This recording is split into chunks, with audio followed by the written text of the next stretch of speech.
Vatsim-pana entin'i Pasteur RATIANARIVO Rabarijaona. Aoka iombavaka izay tompoko. Ry Andriamanitra raisanaka fanahy masonao midera sy mankalaza amin'ny voninahitra anao zahay. Lehibe tokoa ny famindramponao aminay vahoakanao. Fa na dia mpanota azy izay dia mbola mijery sy antra anay mandrakariva ianao ka mamoa anay tahaka ny tsy manan-tsiny. Ary dia mangataka aminay mandrakariva tokoa ianao fa ny famindramponao dia vaovao isa-maraina ary izay dia antsoinao mba hibebaka isan'andro. Kondreto izay mangataka famindrampo sy melan-keloka avy aminao.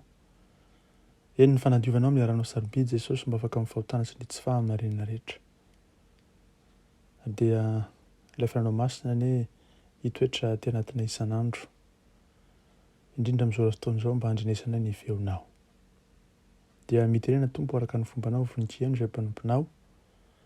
Dia ianao no asa mahery eo amin'ny fiainanay mba ahafahanay manatanteraka ny sitrakao amin'ny tsipipirany rehetra. Ny tera sy ny laza, ny haja sy ny saotra dia ho anao Andriamanitra raisanaka fanahy masina, fa ny fahasoavanao Jesosy Kristy sy ny fitiavanao Andriamanitra iray, ny hery sy ny fampiraisana aminao fanahy masina mba arotsay re aminay mpanomponao isan'andro ho voninahitra ao. Amin'ny anaranao masina sy manan-kery avy any Nazareta Jesosy no zonay manesy mangataka izany vavaka izany. Alleluia. Amen. Ry havana amintsika mandrakariva ny fahasoavana sy ny fiadanana avy amin'Andriamanitra iray sy Jesosy Kristy Tompo ary ny fampiraisana avy amin'ny fanahy masina. Amen. Ny tenin'Andriamanitra izay voarakitra ao amin'ny nomery 420 sy ny Habakoka 1:15 no iorenantsika amin'ity andro ity amin'izao vatsim-panahy izao. Nomery 420 Nombre 14:21. Amin'ny anaran'i Jesosy. Kanefa raha velona koa aho ka ho feno ny voninahitry Jehova ny tany rehetra. Habakoka 1:15. Habakuka 1:5. Jereo any amin'ny jetilisa ka dinio ary gagadiagaga fa manao zavatra amin'ny andronareo aho izay tsy inonareo na dia ho lazaina aminareo aza. Amen. Ry kristianina havana, eo anivon'izao tontolo izao dia misy singa telo izay maka-toerana lehibe tokoa eo amin'ny zavaboary n'Andriamanitra. Dia ny afo, ny rivotra ary ny rano. Ary dia atao sampy izy ireny matetika.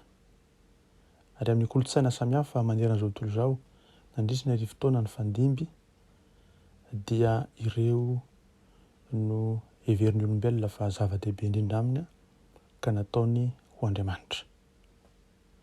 Anio kosa ny Tompo dia manamarika ny toeran'izany eo anivon'ny fifandraisany amintsika sy ny mahizy azy ireo singa telo ireo. Izao ary no ambaran'i Jesosy Kristy ilay velona masina manan-kery avy any Nazareta. Ireto singa telo reto dia ny afo sy ny rivotra ary ny rano dia heverin'ny olona maro tokoa ho toy ny singa fototra amin'ny natiora.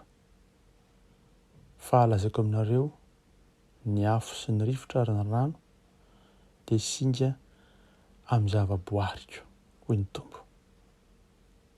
Ahy ny zavaboary, ahy ireo singa telo ireo. Dia ho hitanareo fa maneho ny hevin'ny feno ireo singa ireo mandritra izovan'ny fotoana ny fifindrana avy amin'ny aizina mankany amin'ny mazava izao. Izovan'ny fotoana iainantsika izao tokoa no antsoin'ny Tompo hoe fifindrana avy amin'ny aizina mankany amin'ny mazava.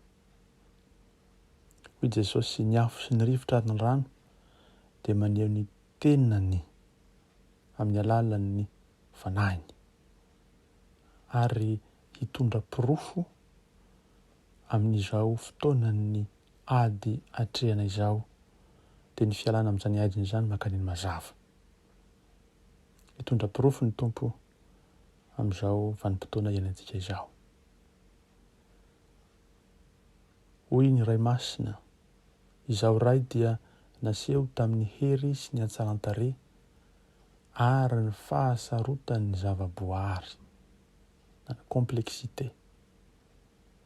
Izany hoe, izao rainareo dia Andriamanitra feno hery sy hatsaran-tarehy ary misy tokoa izany fahasarotana izany na ny complexité. Ny zavaboariko dia maneho izany. Tsapanao zanako ve ny heriko sy ny hatsaran-tarehako ary ny maha komplexa ny momba ny rainao. Tsapanao zanako ve izany. Anio ny tompo dia manambara hoe ny zanako dia naseho ho zanak'ondro tonga lafatra izay nitondra famonjena, fanasitranana, fanafahana ary famerenana amin'ny laoniny ny fifandraisana akaiky amiko. Ny fanahy masina dia niteraka ny fiangonana tamin'ny alalan'ny afo ireo lelafo izay nirotsaka, tamin'ny rivotra ny fanatrehana mahery sy miombo ary ny rano dia ny batisa izany. Ankehitriny rehefa mihamatotra ny fiangonana dia hiariary hatrany ny fanahy masina manitatra ny vanim-potoana ny fanjakan'Andriamanitra, mandra-pahenika izany eo amin'ny izao tontolo izao feno fitanteraka. Ny fanahiko ny tompo no aneho ny afo sy ny rivotra ary ny rano manerana ny tany. Ampiasaina handrava sy hanesorana ny aiziny izany ary ampiasaina hitso-drano sy hanolotra fahaiza-manao sy hery ho an'ny oloko. Hivoaka ny afo sy ny rivotra ary ny rano any amin'ny tontolo aram-panahy sy ny tontolo ara-boajanahary. Ary ho hitanao izany dia ho tsapanao tokoa. Eny ny fanahiko dia hitsangana amin'ny hery lehibe haneho ny famantarana sy ny fahagagana. Miomana ary mba ho talanjona. Hoy ny voasoratra amin'ny Daniel 2:4-7 hoe ary amin'ny andron'ireo mpanjaka ireo Andriamanitra ny lanitra dia hanorina fanjakana izay tsy ho rava mandrakizay, ary izany fanjakana izany tsy havela ho an'ny olon-kafa, fa ireo fanjakana rehetra ireo dia ho torotoroina sy ho levonina, fa izy kosa hitoetra mandrakizay. Izany no fanjakan'Andriamanitra ao. Izany no fanjakana izay orin'ny rainao. Izany no hiseho sy ho tanteraka. Koa miomana tokoa ary aoka hitoetra ho tahaka ny zaza talanjona manoloana ny zava-baovao rehetra izay hitany. Izany ny zanako izay tiako ho toe-ponao. Fa tsisy handratra ary tsisy hanimba tokoa manerana ny tendrombohitro masina ho Jehovah tompony maro, fa hoeniky ny fahalalànan'i Jehovah ny tany tahaka ny anaronan'ny rano ny ranomasina. Ny afo dia ombenombeny tokoa. Misy ireo karazana doro-tanety izay mitranga etsero, tsy ahony eo. Ny rivotra dia ireny karazana cyclone na ouragan izay mitranga etsero ireny. Pirofo eo amin'ny zavaboary izany. Ny rano mitondra rano miatra etsero izany rehetra izany no manambara eo amin'ny zavaboary fa hiseho amin'ny fomba ara-panahy izay mbola tsy takatry ny izao tontolo izao, tsy mbola hitany ny fanehoko ny voninahitro ho ilay tompony tompo sy mpanjaka ny mpanjaka.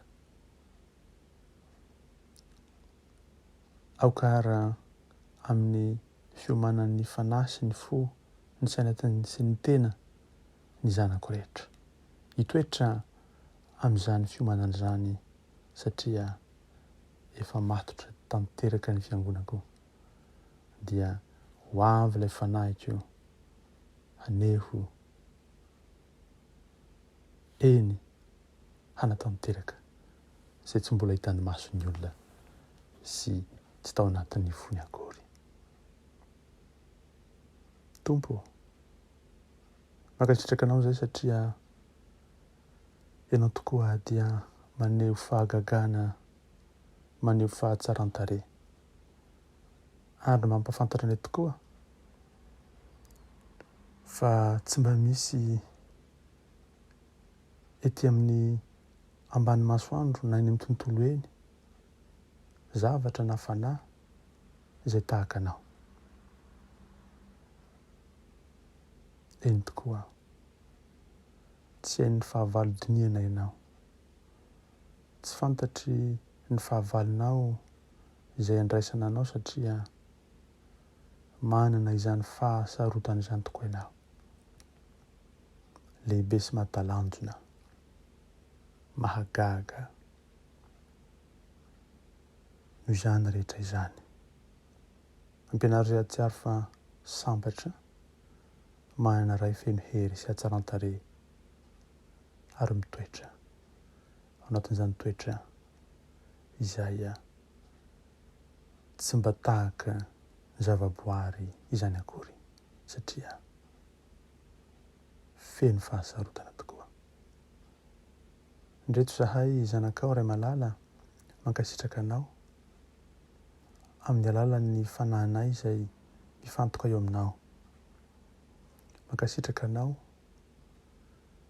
noho ny zavabaovao mandrakariva izay asehonao eo amin'ny fiainam-panahinay. Fa raha nidina tokoa ny lelafo entin'ny fanahy masina na tonga ny mpianatra hiteny amin'ny fiteny samihafa na koa ahatonga ny kristiana hiteny amin'ny fiteny izay tsy mbola hainy dia tsapanay fa herinao izany. Raha nidina ny fanatrehanao mahery sy miombo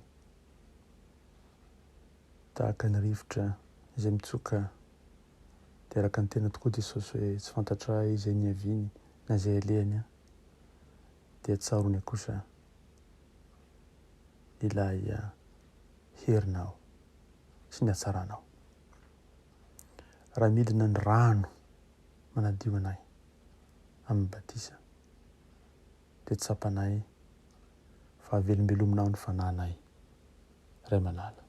Ankehitriny misaotra sy mankasitraka anao izay no izany rehetra izany ary dia ampianaro ny maso ny nofonay hisokatra hijery ny zava-mitranga rehetra eo manodidina anay sy izao tontolo izao. Ahita ny fahatanteran'izany eo anivon'ny zavaboary eo amin'ny tontolo atsapain'ny tanana.